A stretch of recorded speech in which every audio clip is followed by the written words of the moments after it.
Queridos, Haris Cairene, Deus abençoe a todos vocês. Como eu sempre digo, este é o dia que fez o Senhor, alegremo-nos e nos regozijemos nele. Lição de número 9, coragem para testemunhar. Paulo diante da multidão. Qual é a sua disposição para testemunhar a respeito de Jesus? Você vive uma vida de testemunho? Você já passou por alguma iminência de ter que dar razão da sua fé sem ter vergonha, sem ter medo e demonstrar realmente que você pertence a Cristo? Então, essa lição de hoje vai responder essas questões. Texto em classe.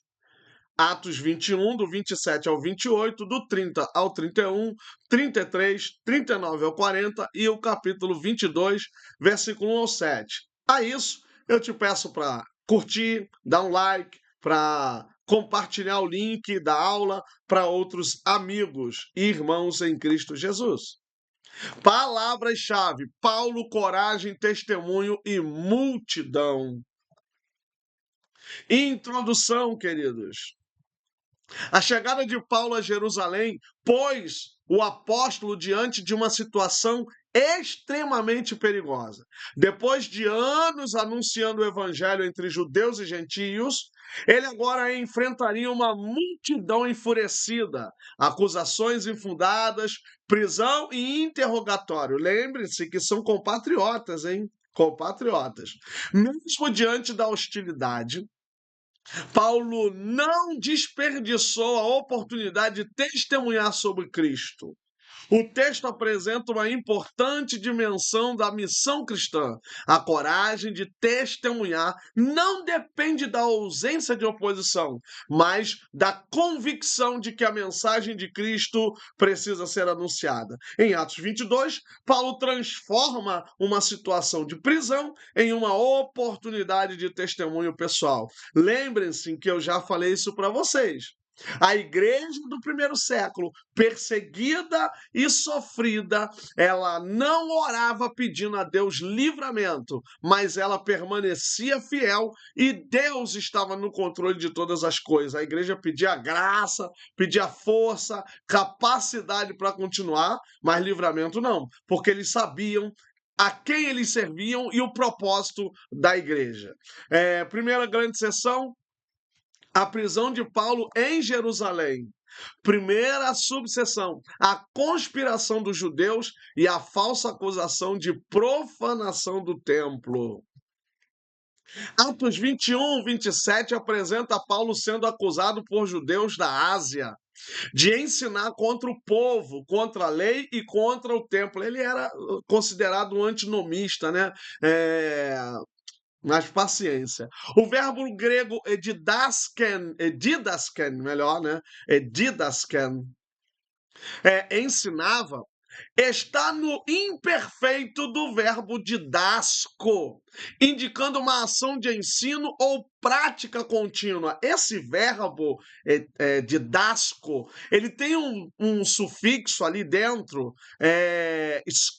que seria o SK, na nossa língua, que dá a ideia de repetição, ou seja, quem ensina não ensina apenas uma vez, ele ensina num processo repetitivo. É essa ideia que esse verbo dá quando nós temos, na verdade, até outros verbos com esse sufixo dentro deles, ko, que significa isso. Ele dá a ideia de repetição. Então, eu ensino repetitivamente. A acusação, entretanto, a acusação não correspondia àquilo que Paulo realmente ensinava. A multidão foi mobilizada por uma interpretação distorcida de sua mensagem. E isso acontece até hoje. Pessoas que distorcem a mensagem. E isso também é feito nas redes sociais, quando são feitas por recortes de vídeos ou coisa parecida, dando a ideia de que a mensagem foi naquele sentido, quando na verdade não. Então, Paulo, ele na verdade, um judeu helênico, mas que ele respeita a lei, ele conhece a lei, mas agora para ele a justificação é pela fé, é pela graça de Deus. O texto também, né? Então aí você tem essa. O texto utiliza também ekinesan, de kinel, mover, agitar, mostrando que a multidão foi literalmente agitada contra Paulo, porque a mensagem ela confronta ou positivamente ou negativamente, gente. A hostilidade cresce até o ponto em que tentam matá-lo. Outro verbo importante é sinerhelm, relacionado a sinhel, confundir, desordenar, agitar. A cidade inteira entra em tumulto. O episódio demonstra como uma acusação religiosa pode produzir violência quando a verdade é substituída pelo preconceito e pela manipulação da multidão. Nós vemos isso no presente e isso aconteceu no passado. Quando nós percebemos que a verdade ela é substituída pela mentira e pela manipulação, é isso que fazem quando nos chamam de conservadores, de falso moralistas ou coisa parecida, quando na verdade nós temos princípios bíblicos e esses princípios precisam ser preservados e praticados. Então o apóstolo Paulo tinha uma vida mente pautada na Escritura e pela obediência em Jesus Cristo. Paulo era literalmente um homem obediente a Jesus Cristo e pregava a sua mensagem, transmitia a sua mensagem e logo distorciam a sua mensagem, manipulavam a sua mensagem a ponto de dizerem que ele era contra a lei, contra o templo e contra toda a perspectiva do mundo judaico. E logo, os judeus vão tomar partido e vão se levantar contra o apóstolo Paulo. E vai criar na própria cidade um tumulto, uma agitação. Jesus também causava isso, né, gente? Vamos lembrar de Jesus? Jesus também causava essa agitação. Segunda subseção, a divisão do templo em Jerusalém. Então a acusação contra Paulo estava relacionada à suposta entrada de um gentio no espaço reservado do templo. O templo de Jerusalém possuía diferentes áreas de acesso e havia uma separação entre judeus e gentios, porque você tem gentios que eram prosélitos, né, do judaísmo. Havia ali entre essa divisão. Até hoje, na muralha de Jerusalém, né, ali no Muro das Lamentações, você tem ali a ideia dessa separação entre homens e mulheres também, né? Não é só os gentios, mas até entre homens e mulheres também havia. Há ainda, né? O espaço destinado aos gentios ficava na parte externa, enquanto áreas mais internas eram reservadas aos judeus, havendo restrições progressivas de acesso. Inclusive, no grego, você tem a palavra hieron, né, que significa templo, mas você também tem outras palavras gregas que vão denominar cada parte aí do templo de Jerusalém. Ou seja, quando eu uso a palavra templo hieron, eu posso usar ela no sentido lato, mas cada dependência do templo, como pórtico, como átrio, aí você tem termos em gregos que vão trazer a ideia disso tudo aí. Então, o espaço destinado a gentios ficava na parte externa, enquanto áreas mais internas eram reservadas aos judeus, havendo restrições progressivas de acesso. Então, não podia entrar naquelas áreas. Essa organização refletia a importância religiosa do templo e também estabelecia limites cultuais. A acusação dizia respeito especificamente a Trófimo, um gentio de Éfeso que teria sido visto com Paulo na cidade. Os acusadores presumiram que Paulo o havia levado para dentro do templo. O problema é que o texto não afirma que Paulo realmente tinha feito isso. Assim, uma suspeita transformou-se em acusação e a acusação rapidamente transformou-se em violência. E aí percebe-se que isso pode levar à morte. Gente, a calúnia, a Bíblia é bem clara, né? Que 6 coisas Deus aborrece, e a sétima Deus abomina. É o irmão que semeia contenda entre irmãos. Gente, esse povo é um povo, de certa forma, peçonhento no sentido de criar contenda, de criar confusão, de criar violência. Você tem o templo sagrado e as pessoas estão, inclusive hoje, dispostas a matar pelo lugar em nome de uma religiosidade que o próprio Deus já está saturado dela.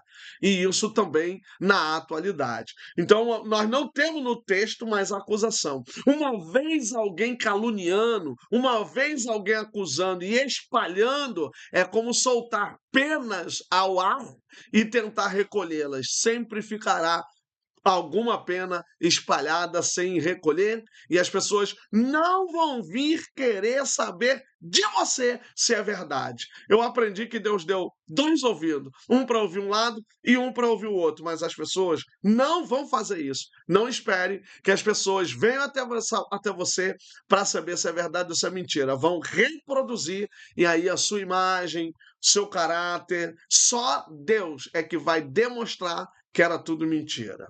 Terceira subseção, a intervenção das autoridades romanas, Atos 21, 31, 36. Para vocês entenderem como ficou a situação. Hein? Quando a multidão procurava matar Paulo, chegou a notícia ao comandante romano. O termo emprega exetum, de zetel, procurar, buscar. A multidão literalmente procurava matar Paulo.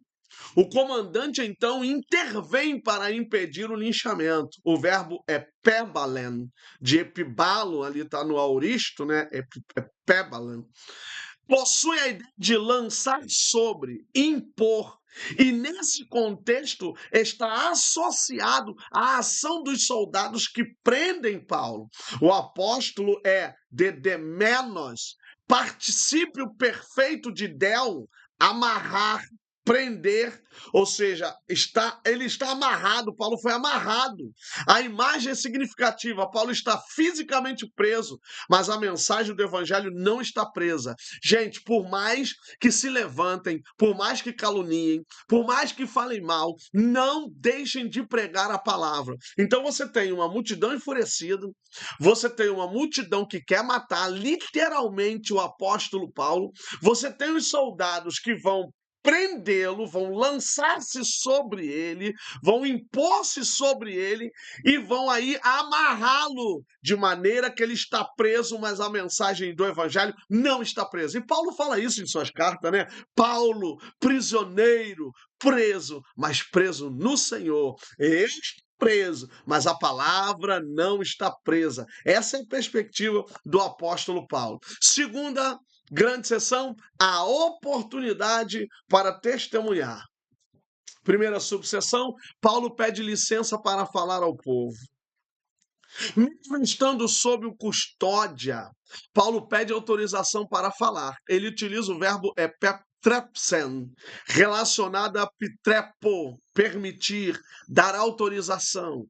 Paulo não reage com violência, nem procura simplesmente fugir. Então, assim, ele é um homem ordeiro, ele é um homem pacífico e ainda pede permissão para falar.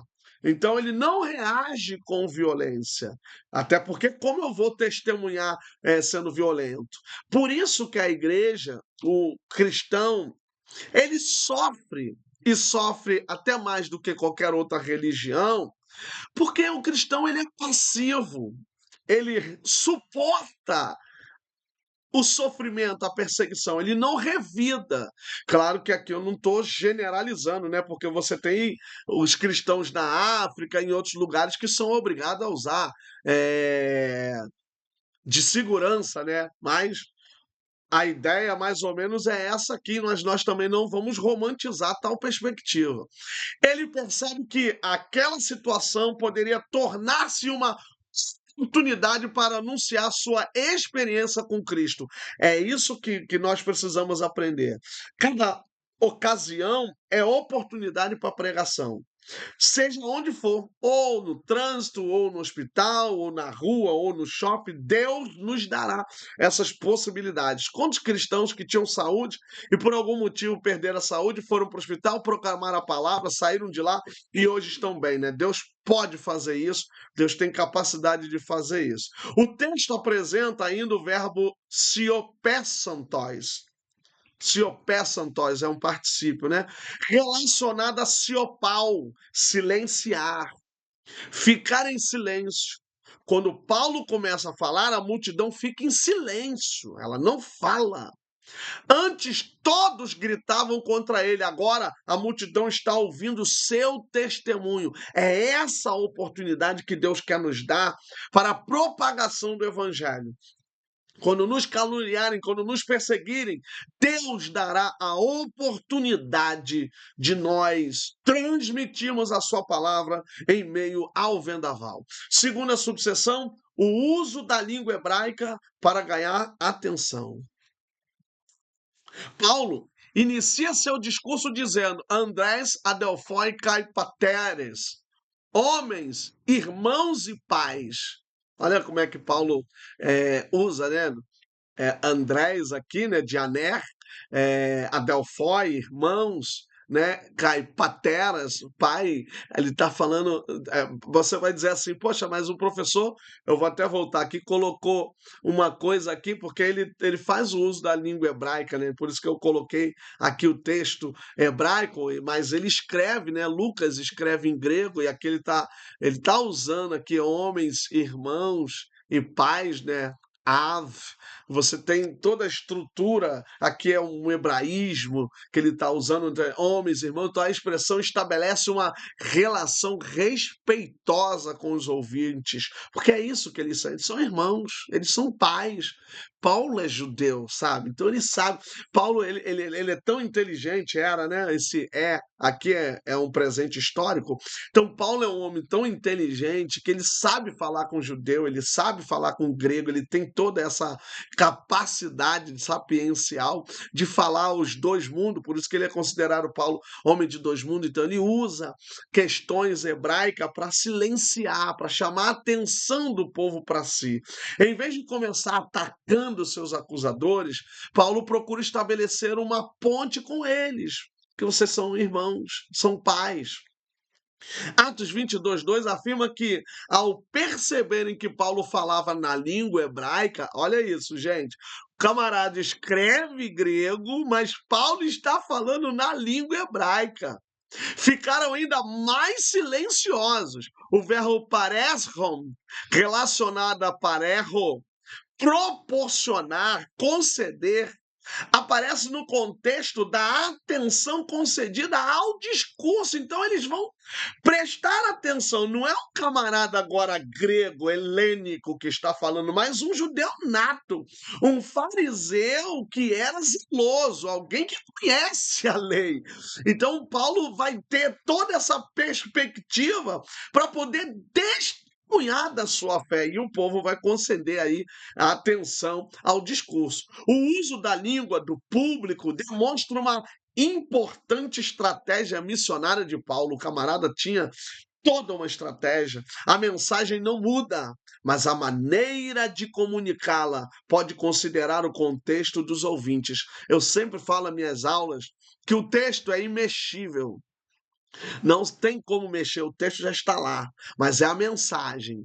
A mensagem, o que é um texto, gente? Um texto é um conjunto de palavras, de orações, de frases, que dá a ideia de um contexto, de um grupo comunicativo social, ou seja, a mensagem ela também é um texto, mas ela é um texto não literário, mas oral. E esse texto oral, ele precisa falar ao público que nós estamos falando. Então nós precisamos ter essa mesma estratégia que Paulo, usar a forma comunicativa para transmitir aos nossos ouvintes a mensagem de Cristo dentro do contexto que elas estão vivendo. O período de Paulo, o contexto de Paulo não é o mesmo que nós temos hoje, mas a palavra fala ao homem ainda hoje. O que nós precisamos é termos esse conhecimento, usar formas apropriadas para cada contexto, para cada cultura, para cada situação, para que Deus continue falando ao homem, porque Deus não para de falar com o homem. Deus sempre continuará falando com o homem. Terceira subseção, coragem para testemunhar em meio à hostilidade. Paulo começa apresentando sua formação, Iudaios em mim, ou seja, eu sou judeu.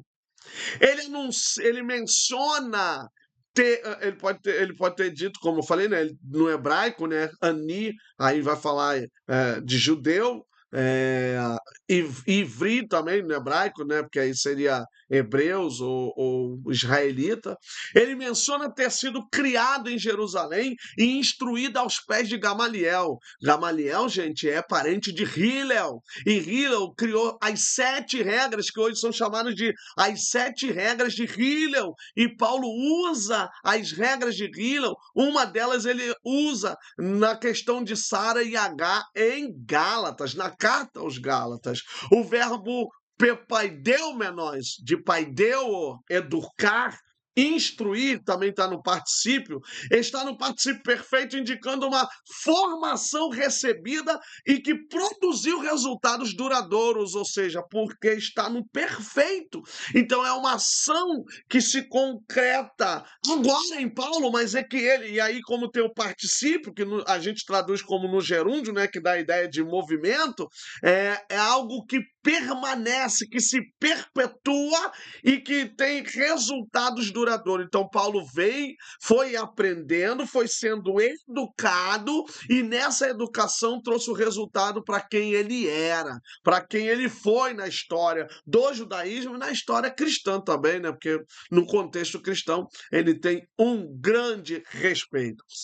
Também reconhece que anteriormente perseguiu os seguidores de Jesus. O verbo edioxa, de dioco, dioco, significa perseguir, correr atrás, e pode assumir o sentido de perseguir alguém com hostilidade. Geralmente, quando a gente está brincando, a gente não fala, eu vou perseguir, a gente fala, eu vou correr atrás de você. Perseguir é que dá essa ideia mesmo de hostilidade. Assim, Paulo não esconde seu passado. Ele apresenta honestamente quem ele era antes de encontrar Cristo. Então ele começa a testemunhar, falar quem ele era, quais eram as suas intenções. E o povo está ali ouvindo, o povo está prestando atenção nele. Terceira e última grande seção, o poder do testemunho pessoal. Primeira subseção, a vida de Paulo antes da conversão. Paulo não apresenta seu passado para glorificá-lo, mas para mostrar a grandeza da transformação realizada por Cristo. Nosso testemunho da vida pregressa, da vida passada, ela não tem que trazer para a gente honra, orgulho, mérito. Pelo contrário, a vida passada tem que nos trazer vergonha, tristeza, tem que trazer sentimento de pesar, porque o que nós fizemos no passado, gente, olhando pela lei, nós não deveríamos ser perdoados, mas condenados. Mas a graça, a justificação de Deus, que é totalmente diferente do homem, a justiça, faz totalmente ao contrário. Então, nós, quando testemunharmos o que éramos, que isso cause em nós vergonha, repulsa, não alegria, como que a gente tivesse orgulho de ter feito aquilo. Ele havia sido formado rigorosamente na tradição judaica e possuía grande zelo religioso. O termo zelotes, zeloso, deriva de zelos, Daqui surge a palavra zelo, né? Zelo, ardor, dedicação. Seu problema não era a falta de religiosidade, mas o direcionamento equivocado de seu zelo, coisa que aconteceu com todos eles, né?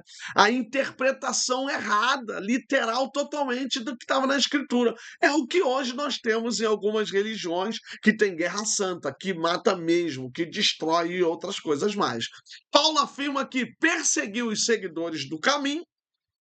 Ele está afirmando, né? Ele perseguia os seguidores do caminho, porque era assim que os cristãos eram denominados por causa de Jesus. Isso traz a ideia de que Jesus é o caminho, né? O termo rodós, caminho, é uma das designações utilizadas em Atos para identificar os seguidores de Jesus, porque é Antioquia, é em Antioquia que os cristãos são chamados pela primeira vez ali, né? Que os que seguem a Jesus são chamados de cristãos, mas ali a ideia é a seita do caminho, é uma dessas designações. Paulo havia considerado os cristãos uma ameaça e procurava eliminá-los. Gente, até hoje o cristianismo é uma ameaça, principalmente em países que não têm liberdade. A primeira coisa que eles fazem é tentar destruir os cristãos. E aqui a gente precisa entender, né, que o cristão deu voz ao negro, deu voz à mulher, deu voz ao pobre, deu voz à sociedade marginalizada, porque são esses que constroem a igreja. E aqui eu estou falando, por quê? Porque somos acusados de que nós somos um povo que não aceita, é um povo misógino, um povo preconceituoso, quando na verdade somos a religião mais negra do Brasil, somos a religião com mais mulheres no Brasil. Então somos, na verdade, um povo que proclama a palavra de Deus. Segunda subseção, o encontro com Cristo no caminho de Damasco. O ponto decisivo do testemunho ocorre no caminho de Damasco. Paulo relata que por volta do meio-dia, uma grande luz do céu brilhou ao seu redor. O verbo periestrapsen, de periastrapto, significa brilhar ao redor, envolver com luz. A experiência é descrita como uma manifestação extraordinária da ação de Deus. Paulo tem uma teofania, gente. Paulo cai por terra e ouve uma voz: Saul, Saul, que mediocres. Saulo, Saulo, por que me persegues? Observem que nós acabamos de falar desse verbo aqui, ele está na segunda pessoa, porque ali já está dizendo, né? Não tem aqui o tu, mas por que me persegues? Nós vimos esse verbo agora antes, falando aí de perseguição. O verbo diokes, de dioko, está no presente, indicando a ação que Paulo estava realizando, perseguir os seguidores de Cristo, ou seja, ali, está aí para perseguir, é algo presente, a ação está ali agora. A pergunta de Jesus revela algo fundamental.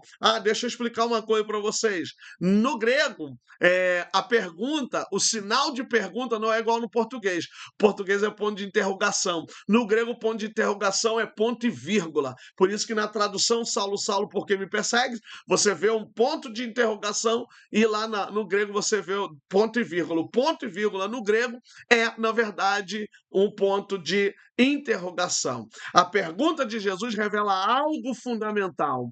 Perseguir os discípulos é perseguir o próprio Cristo. Por que Jesus não perguntou, por que tu persegue a minha igreja? Não, por que me persegues? A igreja é o corpo de Cristo, o Cristo é o cabeça da igreja.